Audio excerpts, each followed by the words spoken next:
2026년도 새해가 밝았죠? 반응들이 없으세요. 네, 아멘. 예, 새로운 꿈과 희망을 가지고 주님 안에서 힘차게 살아가시는 저와 여러분이 되길 예수님을 축복합니다.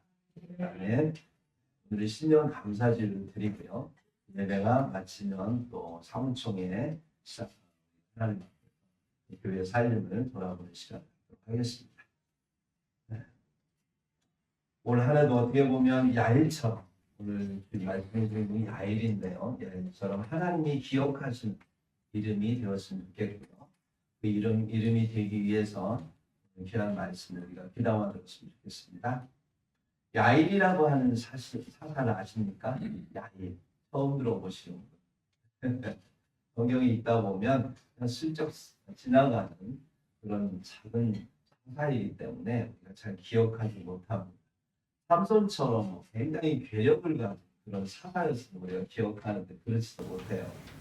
기도원처럼 무슨 위대한 전쟁의 승리를 하는 그러한 주인공이었다면 우리가 기억하겠죠. 근데 오늘 본문에 보면 쓱 지나가는 그러한 사사입니다. 우리 앞에서 우리가 했던 돌라라는 사사 기억하세요? 네, 돌라라는 사사도 마찬가지예요. 2절밖에 안 돼요. 그죠? 돌라도 2절밖에 안 돼서 쑥 지나갔고요. 이 야일이라고 하는 사사도 3절밖에 안 됩니다. 그래서 우리가 잘 기억하기 힘든 사사 중에 하나가 이 야일이라는 사사죠. 우리는 큰 전쟁을 치러야 되거든. 큰 업적을 이뤄야만이 원의 어떤 서사를 가져야만 사사를 기억하는데 오늘 야일은요 그러한 구원의 서사가 없어요. 전쟁을 치렀다는 얘기도 없습니다. 그래서 도대체 이 야일이라고 하는 사람은 왜 하나님 여기다 기록해 놓는지 잘 모르겠어요. 그죠? 스쳐 지나가다 보면 왜 기록했지? 그러고 그냥 지나가는 그런 본문이기도 합니다. 오늘 이 본문에 보면 이 야일이라고 하는 사람은 길르앗에 살고 있던 길르앗 사람이었고요. 22년 동안 이스라엘의 사사로 이렇게 지냈던 사람입니다. 그리고 4절에 보면 그에게 아들 30명이 있어 어린 나귀 30을 탔고 성읍 30을 가졌는데 그 성읍들은 길르앗 땅에 있고 오늘까지 하분 야일이라 부르더라. 그리고 마지막 야일이 죽음의 가문의 장사되었다. 이게 그에 대한 전부입니다. 기록의 전부. 그래서 참 이러한 그 내용을 보면 도대체 이 야일이라고 하는 사람은 무슨 일을 했을까? 돌라는 그래도요 이스라엘을 구원하니라 이렇게 성경에 써 있어요. 구절이지만 근데 이 사람은 구원했다는 말도 없어요. 그렇기 때문에 참 이 사사일까 이런 생각하기가 쉬운 그런 사람입니다. 그런데 하나님은 이 사람을 기억하고 계시고 그리고 성경에 기록했다라고 하는 것 여기에 우리는 주목을 해야 돼요. 왜 그랬을까? 궁금하지 않습니까? 성경을 볼 때는 하나님께 여쭤봐요. 왜 기록하셨어요, 하나님? 이 사람이 무슨 일을 했다고? 이렇게 우리가 물어봐요. 하나님이 깊이 보면 깨닫게 해주십니다. 그 숨은 뜻이 그 안에 있다라고 하는 것을 알 수 있어요. 예, 이 야일이라고 하는 사람은 길르앗 출신이라고 했죠. 길르앗은 갓지파에 소속된 지역에 있습니다. 그래서 요단강을 중심으로 해서 이스라엘 땅을 보려면 여러분 요르단강이라고 하죠. 요르단강을 중심으로 해서 동편은 이스라엘, 서편은 이제 요르단 이렇게 오늘날 돼 있는데 처음에 이제 이 이스라엘 땅의 동편은 여호수아 때에 이제 10지파가 있어. 나머지 이제 2지파하고 므낫세 반지파. 그래서 이 3지파가 이 요르단을 중심으로 해서 서편에 동편에 이렇게 존재하게 됐던 거예요. 그래서 이 요르단 지역의 북서부 지역에 산악 지역에 이 길르앗이라는 장소가 있었어요. 근데 그 지역은 야복강하고 그다음에 야복강이 있습니다. 그 두 강 사이에 그 비옥한 고원지대에 길르앗이라는 지역이 있었습니다. 이 길르앗이라고 하는 이름의 뜻은 증거의 무더기다 이런 뜻을 갖고 있어요. 증거의 무더기. 무슨 무더기요? 그리고 애물. 왜 이런 이름을 가졌을까? 사사기 여호수아 22장 10절에서 11절에 보면 이런 사건이 있어요. 여호수아가 이제 가나안 땅을 다 정복하고 땅을 다 분배를 했습니다.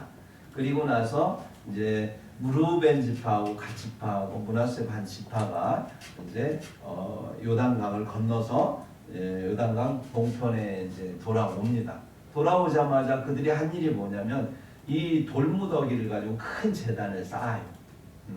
그 제단을 쌓으니까 이 요단강 서편에 있던 이 열지파의 사람들이 너무 화가 났어요. 아니 성전은 하나이면 되는데 왜 거기다가 또 제단을 쌓아가지고 무슨 짓을 하려고 저러는가? 하나님이 구하시면 이거 우리 또 멸망하는 거 아닌가 두려워가지고 그래서 막 쫓아와요. 무슨 짓 하는 거야? 막 물어봤어요.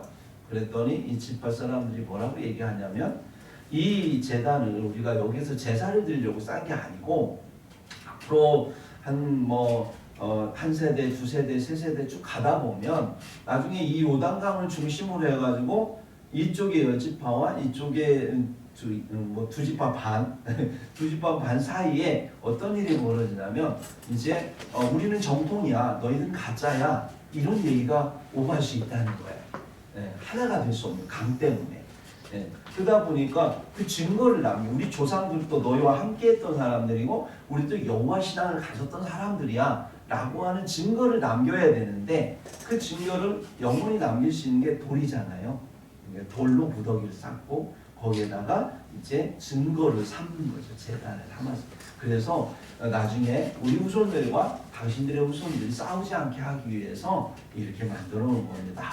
이 말을 하고 그러니까 막 싸우러 왔던 이 열지파의 대표들이 그렇구나 하면서 그러면 인정해 줄게 하고 갔어요. 그래서 이 길르앗 지역에 이 돌무더기가 있는 거예요. 그러니까 그 사람들의 신앙이 어떻겠습니까? 굉장히 여호와 신앙이 강력했겠죠. 네. 그렇기 때문에 이 그러한 노력들, 신앙을 지키고자 했던 그러한 노력들이 야일의 그 부모 중에 그 부모의 부모 중에 있었던 것이고 그게 계속 이어져 왔던 거예요. 그리고 야일의 부모도 그 여호와 신앙을 이어받았습니다. 그리고 자기 자녀에게 야일이라고 하는 이름을 지어줍니다. 그 야일의 이름은 빛을 비추는 자예요. 네.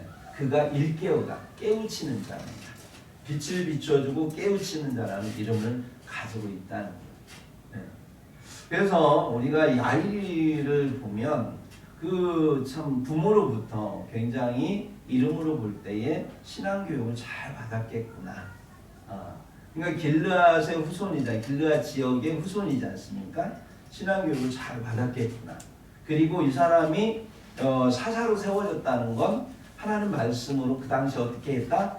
말씀을 가지고 이스라엘 백성들을 비추고 그리고 그들을 깨우치는 일을 했겠구나 라고 하는 사실을 우리가 그 이름을 통해 그 배경을 통해서 문맥상 우리가 알 수가 있는 거예요. 네. 야일의 통치 기간을 가만히 보면요 아무런 일도 안 일어났어요. 네. 전쟁도 없었습니다. 돌라 때는 그래도 전쟁 이후기 때문에 그때 많은 사람들이 위로가 필요했어요. 그래서 위로의 사사로 하나님께서 돌라를 세우셨습니다. 그런데 이 야일의 시대는 가만히 보면 태평성대 시대예요. 아무 일도 없었던 태평성대 시대. 그러니까 굉장히 은혜의 시대고요. 축복의 시대인 것을 알 수가 있습니다. 여러분 우리가 평안하게 평범하게 살 수 있다는 건 은혜입니다. 아멘. 축복이에요. 여러분이 건강하게 아무 일 없이 큰 부자를 안 살아도 이렇게 전쟁 없이 산다는 건 축복이에요. 요즘 전쟁 여기저기 일어나잖아요. 네, 우리나라 전쟁 안 일어나는 나라 아니죠. 우리는 지금 휴전적입니다. 휴전선에서 한 번만 누군가가 잘못 총소리만 나도 확 던질 수 있는 그런 나라인데 지금 70년이 넘게끔 이렇게 안정되게 잘 관리되어지고 평화를 유지할 수 있는 건 하나님의 은혜입니다. 네. 평범하고 전쟁 안 일어날 것 같은 러시아, 우크라이나 전쟁이 일어나고 캄보디아 태국 왜 일어나지? 전혀 우리는 이해할 수 없는데 그런 존재 일어나는 거 보면 참 하나님 안에서 이 태평성대를 이룬다는 것은 하나님 은혜예요. 여러분들 감사해야 돼요. 우리가 그 은혜와 축복에 감사를 잃어버리면 타락합니다. 네. 이 은혜와 축복이 이게 하나님의 은혜요 축복임을 우리가 가르쳐주고 하나님 앞에 그렇게 감사하고 그 말씀을 지키고 그 신앙을 지켜나갈 때 그 태평성대는 계속되는 거고요. 이것을 잃어버리고 우리가 잘해서 우리가 잘나서 이렇게 잘된 거야 라고 하면서 막 이렇게 타락하기 시작하면 자기중심적으로 하나님 잃어버리기 시작하면 그러면 세상은 또다시 악해지는 거예요. 그런데 야일이 이 땅을 다스리던 때에는 그런 타락한 것이 있었다 없었다? 성경을 보니까 없었대요. 네, 있었다면 하나님 기록하셨겠죠. 그러니까 이 문맥상 보면 야일은 이스라엘을 잘 다스렸다는 거죠. 사상학이었어요. 그리고 혼자 다스린 게 아니에요. 이스라엘에 그런 야일에 30명의 아들들이 있었는데 그 아들들과 함께 잘 통치했다라고 하는 22년 동안. 네. 우리는 그러한 사실을 알 수가 있습니다. 민수기 32장 41절에 보면 이런 말씀이 있어요. 므낫세의 아들 야일은 가서 그 촌락들을 빼앗고 하봇 야일이라 불렀으며 이런 말씀이 있습니다. 비슷한 말씀인데요. 신명기 3장 14절에도 보면 므낫세의 아들 야일이 그술 족속과 마가 족속의 경계까지 아르고 온 지방을 점령하고 자기의 이름으로 이 바산을 오늘날까지 하봇 야일이라 불러오느니라 이렇게 말씀했어요. 네. 여기서 나오는 므낫세의 아들 야일은요, 지금 이 야일 사사를 얘기하는 게 아니에요. 그 조상, 야일의 조상의 그 이름이 야일이라는, 므낫세의 자손 중에 아들 중에 야일이라는 조상이 있었던 거예요. 네. 그러니까 그 아버지가요, 그 조상 중에 야일이라는 조상의 이름, 조상을 굉장히 존경했다라고 하는 걸 알 수가 있습니다. 자기 아들 낳고 어느 누가 존경하지도 않는 그 이름을 지켰어요. 그죠? 예. 아무래도 내 할아버지 훌륭한 조상을 뒀을 때 너도 훌륭한 사람이 됐으면 좋겠다. 그런 의미에서 이름을 짓지 않습니까? 뭐 이완웅이라는 이름을 지켰어요. 그 이씨들 가운데 모르겠어요. 진 사람이 존경하는 사람이 있을지 모르겠지만 이완웅이라는 이름 지면은 얼마나 아이가 자라면서 욕을 먹겠어요. 뭐 이완용 부를 때마다 완용아 부를 때마다 이 나라 팔아먹는 걔가 아무 죄도 없는데, 그러니까 부모가 이름 지을 때 잘 줘야지 아무 생각 없이 그냥 줬다가는 큰일 나죠. 근데 야일이라는 이름은 줬다는 건 뭐예요? 그 조상이 훌륭하니까 너도 그렇게 훌륭한 조상처럼 땅을 넓히는 조상처럼 그렇게 되라, 이런 이름을 따서 줬다라고 합니다. 예전에 보면 우리나라는 잘 그렇게 하지 않지만 외국 이름 중에 뭐 알렉산더 2세 막 그러지 않습니까? 루이 14세 들어보셨죠? 에드워드 7세 이런 얘기들, 그런 이름들이 많아요. 그 이름을 짓는 이유는 뭐냐면, 그러니까 알렉산더라고 치면 이게 전에 1세의 알렉산더인지 아니면 2대 알렉산더인지 잘 모르잖아요. 그러니까 그거를 구분하기 위해서 알렉산더 2세 이렇게 짓는 거예요. 그러니까 정치적으로 보면 무슨 의미가 있냐면, 알렉산더를 이렇게 부를 때마다 그 알렉산더 대왕이 이뤘던 그런 후광들 있지 않습니까? 업적들에 대한 그런 어떤 그 권위, 이런 후광들을 이렇게 입을 수가 있는 거죠. 그러니까 이름을 그렇게 짓는 거예요. 그리고 정통성, 정치적인 어떤 정통성을 확보하기 위해서 그렇게 이름을 짓기도 합니다. 근데 가문에서 그렇게 이름을 질 때에는 훌륭한 조상의 이름을 딴다는 것은 너도 그렇게 살아라, 자식한테 그런 훌륭한 조상처럼 되기를 원하는 마음을 거기에다 담는다는 거죠. 그러니까 야일이라고 하는 이름을 야일의 아버지가 지었다라고 하는 것은 그러한 의미가 있는 거예요. 네. 그래서 이 므낫세의 아들 야일이 이루었던 건 뭐냐면, 이 요르단 동편 그 강 동편에다가 그 땅을 넓히는 그러한 일을 했습니다. 네. 민수기 32장 41절에 보니까 길르앗 땅의 그술 족속과 마가 족속의 경계까지 아르고 온 지방을 점령했답니다. 그리고 그 자기 이름을 따가지고 하봇 야일이라 이렇게 지었다는 거예요. 근데 하봇 야일이라는 뜻은 뭐냐면 야일의 마을 이런 뜻입니다. 야일의 마을.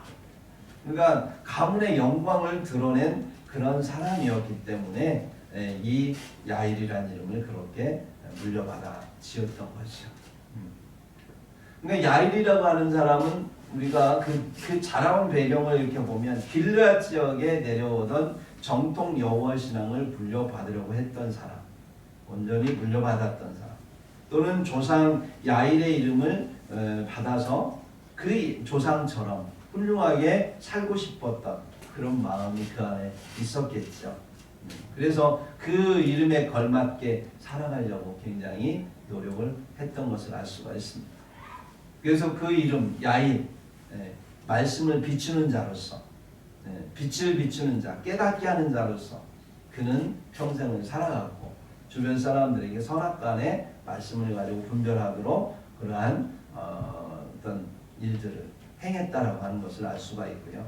나아가서 이 이스라엘 백성들이 잘 죄짓지 않고 살아갈 수 있도록 신앙교육을 잘 일깨운 사람이었다라고 하는 걸 볼 수 있습니다. 그러면 한 나라가 태평성대를 이루기 위해서 뭐가 필요할까요? 한 나라가 세워져서 이 태평성대를 이루려면 필요한 게 가장 근본적으로 필요한 게 건전한 신앙과 이념입니다. 나라는 그냥 세워진 게 아니고 건전한 신앙을 바탕으로 한 이념이 있어요. 그리고 그걸 통해서 법과 제도가 현실화돼야 돼요. 이념과 신앙은 보이지 않지만 법과 제도는 보이는 거죠. 그래서 그것으로 법과 제도를 잘 현실화시켜서 이거를 모든 사람들에게 널리 교육해야 돼요. 교육 제도가 세계적으로 잘 잡혀 있어야 돼요. 그리고 그 받은 교육을 어떻게 해야 돼? 그 이념과 그 신앙을 어떻게 해야 됩니까? 문화화시켜야 돼요. 삶으로 만들어내요. 공동체 속에 꽃을 피워야 돼요. 그래야 모두가 하나가 되어서 강력한 나라를 만들어낼 수 있는 거예요. 이렇게 나라를 만드는 거예요. 우리나라가 이 세계적으로 이렇게 강력한 나라가 될 수 있었던 이유도 다 그런 역사적인 배경과 과정을 가지고 겪었기 때문에 이 나라가 이렇게 될 수 있었던 겁니다. 여러분 자유대한민국이라는 나라는요. 이승만 대통령을 통해서 기독교 신앙과 자유민주주의, 반공 이념을 바탕으로 세워진 나라예요. 뭐 어르신들 다 이해하시죠? 기독교 신앙은 교회가 담당을 했고요. 그리고 자유민주주의 반공 이념은 국가가 담당을 했어요. 그리고 어릴 때 얼마나 우리가 반공 교육을 열심히 받았는지 몰라요. 6.25 때마다 6.25 노래 부르고 기억나세요?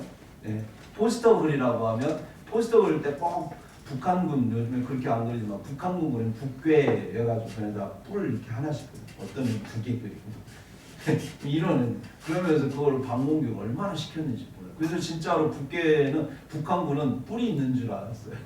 그만큼 세뇌를 당했죠. 근데 그렇게 반공 이념으로 하나가 돼서 60년대, 70년대 정말 북한보다 못 살았던 그러한 위험한 시기에 북한이 우리나라를 통일시키기 위해서 김신조 일당을 보내가지고 박정희 대통령이 시해하려고까지 하지 않았습니까? 문제방위를 통해서 박정희 대통령 죽이려고 하다가 유경수 여사 돌아가셨잖아요. 그만큼 북한이 자신 있게 통일을 하려고 했습니다. 그럼에도 불구하고 이 땅이 버텨낼 수 있었던 건 그러한 자유민주주의 체제에 대한 교육과 그다음에 반공교육이 굉장히 강하게 모든 우리 남한의 민족을 하나로 묶어낼 수 있었기 때문에 가능했던 겁니다. 그러한 바탕 위에 교육을 열심히 했고 또 자유민주주의 법과 제도를 만들어냈고 그게 문화로 꼽힌 것이 오늘날 뭐가 됐다? K문화가 된 거예요. 뭐 이 나라가 이렇게 그냥 어쩌다가 우연히 된 게 아니고요. 그러한 이념과 체제 속에 그 이념을 바탕으로 하는 기독교 문화가 있었기 때문에 여러분 참으로 야일의 시대에 22년 동안의 태평성대 우연히 된 게 아닙니다.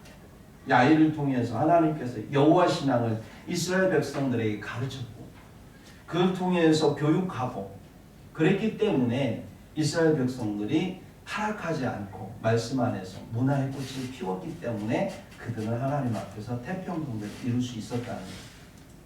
그 증거가 뭐냐면 야일에게 30명의 아들이 있었대요. 성경을 볼 때 왜를 물어봐요. 뜬금없이 30명의 아들이 왜 나오냐고요. 그죠? 궁금하죠? 사라자매. 네.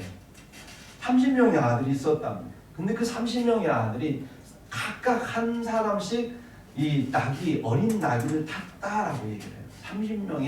30마리의 어린 나귀를 각각 한 마리씩 탔대요. 그 얘기는 뭐냐면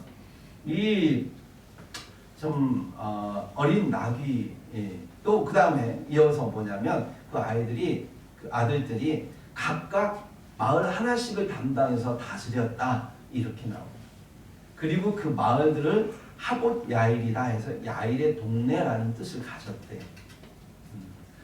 자, 하나하나 여러분들이 성경을 보면서 왜 물어보면 여기 다 뜻이 있어요. 야일은요 한마디로 하나님 말씀의 사람이었어요. 생육하고 번성하는데 열심히 했던 것 같아요. 어떻게 자녀를 30명씩이나 낳는지 모르겠는데 30명을 낳답니다. 30명. 물론 다르게 해석하는 사람도 있어요. 그런데 만약에 야일이 변법 어떤 그런 변태적인 어떤 일을 해가지고 30명의 아들을 낳았다면 하나님이 가만 놔뒀을까요? 사사로 세웠겠습니까? 그리고 그를 그냥 놔두고 그냥 지나갔겠어요? 다 고백까지? 얘 이놈은 이랬더라 하면서 그냥 하나님은 그냥 쓱 지나갔어요. 무슨 얘기예요? 합법적이었다. 하나님 보실 때는 합법적이었을 거라는 거예요. 네. 그러니까 생육하고 번성해 땅에 충만하라. 주시는 대로 다 낳은 거죠. 그러니까 30명이 된 거예요. 어쨌거나 하여튼간에 30명은 낳았는데요. 네. 이 야일의 아들들이 이 30명이 아주 훌륭하게 키워졌다라고 하는 거예요. 여러분 콩 심은데 뭐가 나죠? 콩 납니다. 그죠? 파 심으면 팥 납니다. 예, 이건 속담이죠. 여러분 학자 집안에 학자 나고 의사 집안에 의사 나고 판사 집안에 판사 난다는 말이 있죠. 물론 그렇다고 해서 다 모든 자녀가 그렇지는 않아요. 그렇지만 그런 가능성이 커지죠. 네. 근데 야일의 집안은 모두가 30명 아들 모두가 다 한 마을의 지도자가 됐다라고 하는 거예요. 네. 조선시대로 말하면 마을마다 사또가 된 거예요. 사또. 네. 오늘날로 말하면 마을 동장님 정도 된 거예요. 마을 동장님 정도 되면 대단한 거지 않겠습니까? 30명이. 네. 근데 이 아들들이 어린 나귀를 탔다. 그래서 어린 나귀를 타신 분이 또 있죠. 누구예요? 예수 그리스도. 그죠? 그분께서 예루살렘 입성하실 때 어린 나귀를 탔어요. 그러니까 말을 타고 오셔야 될 분이 어린 나귀를 탔다. 말은 전쟁을 상징하지만 어린 나귀는 평화를 상징합니다.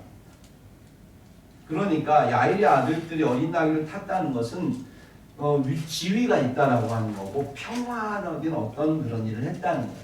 그러니까 그 당시에 지위를 가졌다면 재판관이나 리더, 마을의 장이 되면 어른으로서 재판을 하는 거예요. 그러니까 사사를 대신 아버지 사사를 대신해서 옆에서 30명의 아들이 그 야일을 보좌했다는 거예요.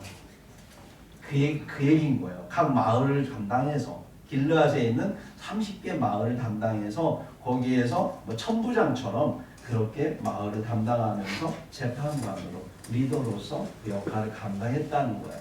근데 그 역할을 감당하는데 그 마을들 이름이 뭐다? 하봇 야일이야.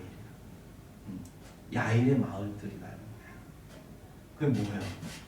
여러분 아무리 지역이 유지가 돼도요. 그 마을의 이름을 하봇 야일.